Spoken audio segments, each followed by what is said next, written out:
আসসালামু আলাইকুম, আমি শাহানা। আমি আজকে ইলিশ সর্ষের রেসিপি শেয়ার করব। আমি ইলিশ মাছে অলরেডি হলুদ, লঙ্কা গুঁড়ো আর নুন মাখিয়ে রেখেছি। আর কিছু বাটা মশলা নিয়েছি, জিরে বাটা, পেঁয়াজ বাটা, সর্ষে বাটা। এবারে কড়াইয়ে তেল দিয়ে দিয়েছি। এই কড়াতে আমরা মাছগুলোকে ভেজে নেব।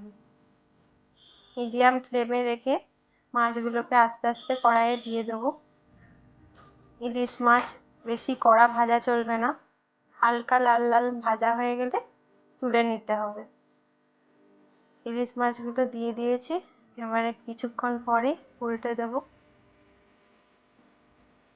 ইলিশ মাছ এই বর্ষাকালে অ্যাভেলেবেল থাকলে সবাই তোমরা এই রেসিপিটা ট্রাই করবে এবং রেসিপিটা কেমন লাগে লাইক করে কমেন্ট করবে এবং আমার চ্যানেলটাকে সাবস্ক্রাইব করবে। ইলিশটা হয়ে গেছে, ইলিশ মাছ ভাজাটা। এবারে আস্তে করে সাবধানে উল্টে নেবে।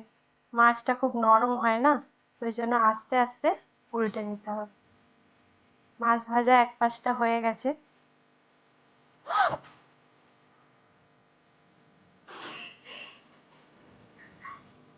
মাছ ভাজাগুলো এবারে আস্তে করে প্লেটে তুলে নেব।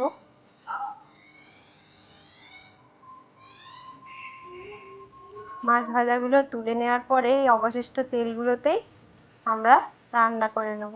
কারণ কি ইলিশ মাছে অলরেডি তেল থাকে, তাই এই তেলটায় আমরা একটু কালো জিরে, সাদা জিরে আর একটা শুকনো লঙ্কা, তেজপাতা দিয়ে ফোড়ন দিয়ে দেব। ফোড়ন দেওয়া হয়ে গেলে এবার বাটা মশলা, পেঁয়াজ বাটাটা দিয়ে দেবো। পেঁয়াজ বাটাটা অপশনাল, তোমরা যদি পেঁয়াজ পছন্দ না করো এটা স্কিপ করতে পারো। আমি পেঁয়াজ বাটাটা দিই তরকারিটা গাঢ় হওয়ার জন্য। পেঁয়াজ বাটাটা হালকা ব্রাউন হয়ে গেছে। এবারে অন্য মশলাগুলো যেমন জিরে বাটা, এটা জিরে বাটা দিলাম আর ওই বাটিটা একটু জল দিয়ে দিলাম। জিরে আর পেঁয়াজটাকে হালকা হালকা ভেজে নেব। ভাজা হয়ে গেলে কিছু গুঁড়ো মশলা আমি নিয়ে রেখেছি, লঙ্কা গুঁড়ো, ধনে গুঁড়ো, কাশ্মীরি লাল গরম মশলা গুঁড়ো, হলুদ গুঁড়ো, নুন। এই গুঁড়ো মশলাগুলোকে আমি সবগুলো দিয়ে দেবো। গুঁড়ো মশলাগুলো এই কড়াইয়ে ভালো করে মিক্স করে নেব। মিক্স করা হয়ে গেলে এবারে সামান্য জল দিয়ে দেব। মশলাটা জল দিয়ে কষিয়ে নিতে হবে। মশলাটা যতটাই ভালোভাবে কষা হবে তত তরকারির স্বাদ আসবে। মশলাটা কষা হয়ে গেছে, এবারে শেষে সর্ষে আর পোস্ত বাটাটা দিয়ে দেবো। সর্ষে পোস্ত বাটাটা লাস্টে দিলে খুব সুন্দর একটা ঘ্রাণ আসে।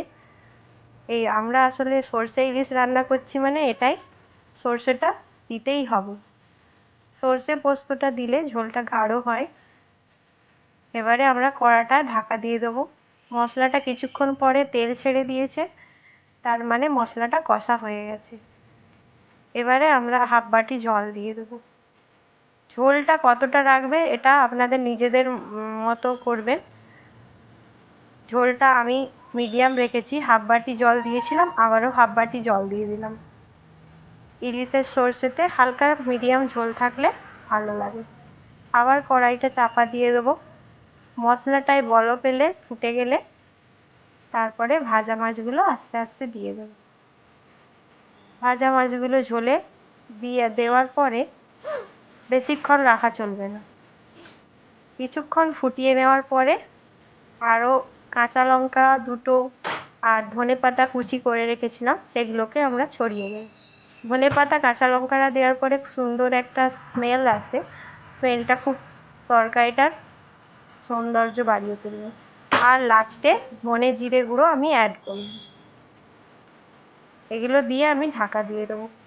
কিছুক্ষণ পরে খুলে দেখে নিলাম তরকারিটা কতটা গাঢ় হয়েছে। এবারে আমাদের তরকারি হয়েই এসেছে।